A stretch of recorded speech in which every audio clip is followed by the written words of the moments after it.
Hello, my name is Markus Römer. Today we have a new GMP Detox session, and we talk today about something why we should take 3 batches for process validation.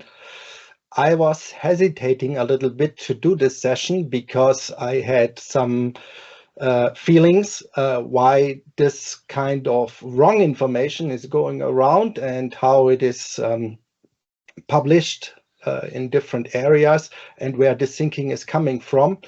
My wildest dreams about that were 100% confirmed. And yes, it will be a short one. So you will find a lot of YouTube clips why we should use 3 batches. Basically, they are all very identical, and I have shared it here. The rationale given is we should use 3 batches. And they also say why you should take 3 batches. And it's very funny.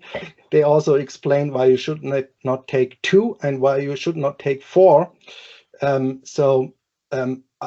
have not seen something like this, which is so far from any thinking about science or statistics or understanding products or processes.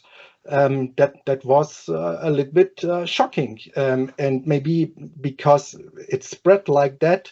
You see here they have about nearly 40,000 subscribers and 4,321 views on that since 2 years. I'm worried that the people watching that they believe what they hear. So you already see that's also a part of a reaction video with some emotions. So they are all very similar. I can show you something else that's saying the traditional justification behind the selection of 3 batches is that during manufacturing of first batch, quality may be rebuilt in the product accidentally. Then they do a second one so that it's confirmed and you have full confirmation with the 3rd batch. This is exactly how they define it. You see it also here. And if they go deeper in risk identification and mitigation, I do not see a lot of potential information about that. Even here, you see what other things are then shown. Here, for example, it's very funny. GMP, good manufacturing practice, GMP. GMP is a set of guidelines, and CGMP, current good manufacturing practice, is an updated version of GMP.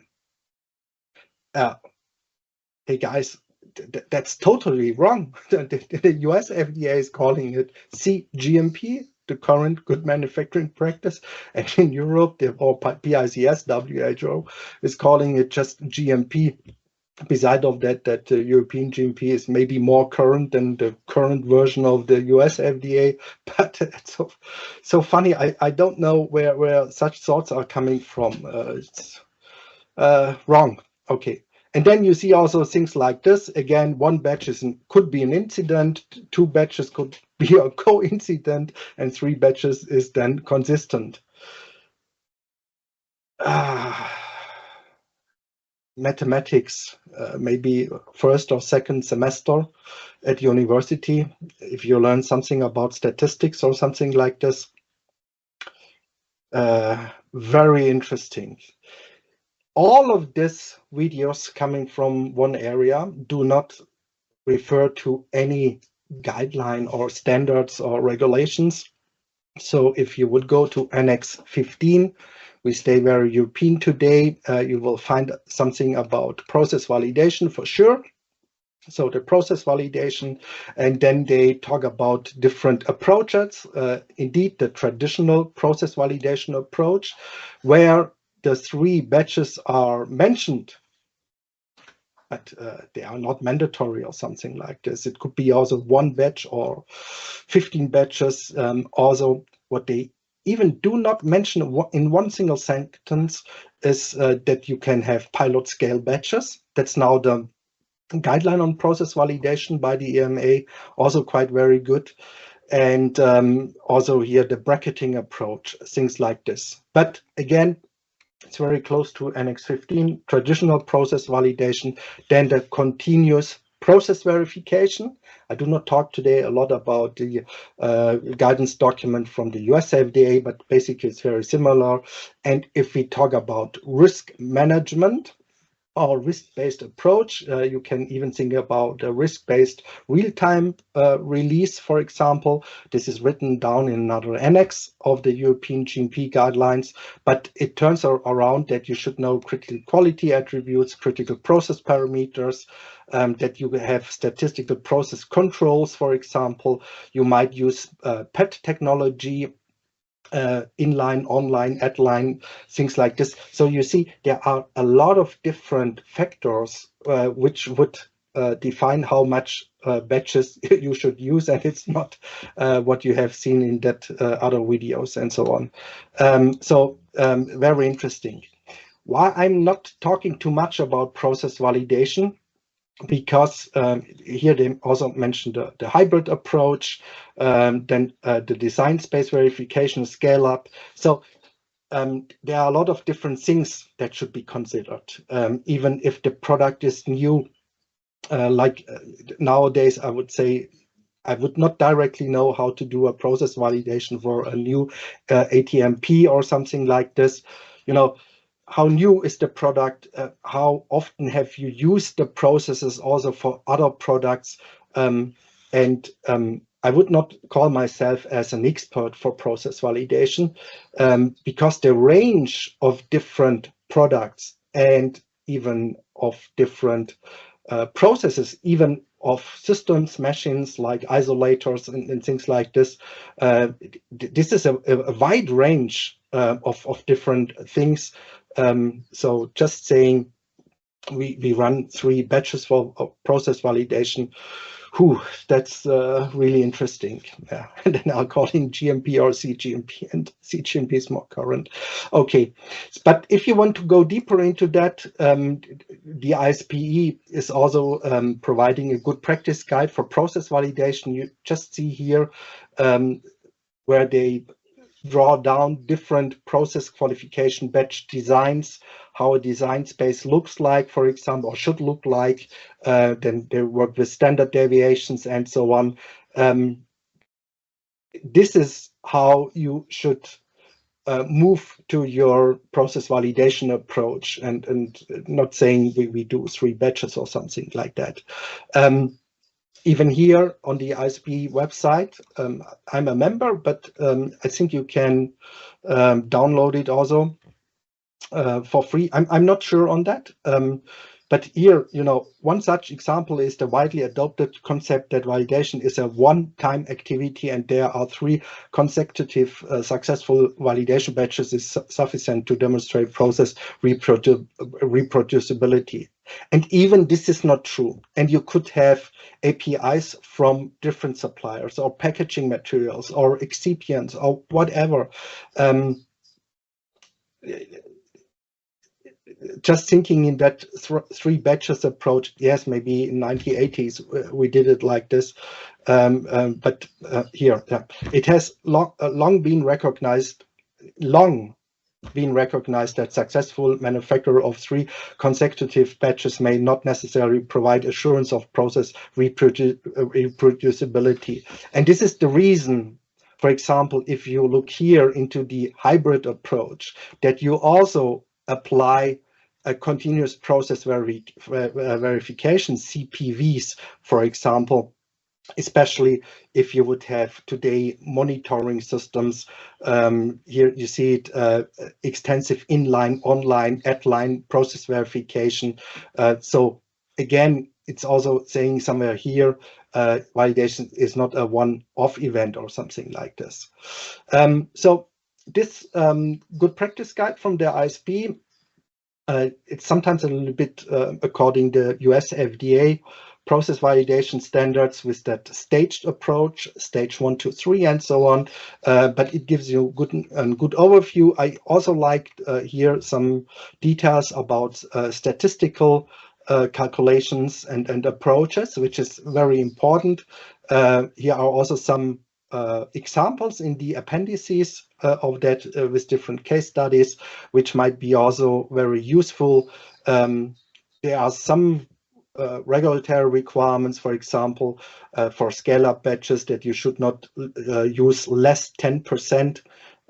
About batch sizes, nothing was in that clips of YouTube before that. So really a little bit shocking. So this is quite a very good source. Even here, there are other guidance documents, the role of process capability in monitoring product quality, quite very good with reference to ASTM standards and so on. There are a lot of things that you can do for statistical process control, even with today's systems, with an MES system and so on. Yeah, so I was shocked why we have such clips in this world. Very irritating. For the Germans here, again, the ZLG is doing a wonderful work. They provided an 8 memoir. I think this 8 memoir is that good that if you can only speak English, that it was to download the PDF file, to give it through whatever, Google Translate. Maybe it's not the best one, but here they describe that very precisely how a process validation should look like. Also here with some pictures, I wanted to show you something else also. Here also the relationship to development, R&D, and for example, the scale up, and that also the R&D should provide the CPPs and the CQAs, and you know the CQA is function of CPPs, the CMAs, critical material attributes. You can even think about to say we have critical system parameters, things like this. And there's also one very nice picture. Here you see that that you can work with deviations and standards and so on. Pretty cool how they describe it here. Here you see the formula, for example, the process capability index. That's also an important factor to define with the CPK, how you do that. Again, I'm not the top expert, but I would know who to ask or where to get my information from. Don't get it from this YouTube clips. Finally, and to make it short a little bit, you could also join some trainings. I was just selecting here one from the European Compliance Academy about process validation. You can join that online. That makes much more sense to this is a YouTube clip also, but the others one. Okay, anyhow, to join a process validation, I found that here with some 3 great speakers, Klaus Eichmüller, who is a GMP inspector, that are now very confident in process validation. I think he will not talk about the US FDA process validation guideline, but about the European approach. Then we have in here Dr. Line Lundsberg Nielsen, I guess from Denmark, I'm pretty sure. She's also very active in this ISP groups here for process validation. So you have a great people to talk about that, especially maybe also if you have everybody has a very special product, how you can map that. I think that's the way you should go, having the guidelines in front of you. Should we do a traditional process validation, a continuous process verification? Are we going for a hybrid approach? What are we doing for ongoing process verification? Also during the entire life cycle. This life cycle starts with the development and so on. So and even the European guideline on process validation is very well written. I have not talked too much about the staged approach of the US FDA. Okay, so I hope I did the job today. This is so funny. Why only 3 batches for validation? Why not 4? No. Okay, I hope you understand that. Okay, thank you so much. Give me a like. Thanks so much. Bye bye. Have a great day.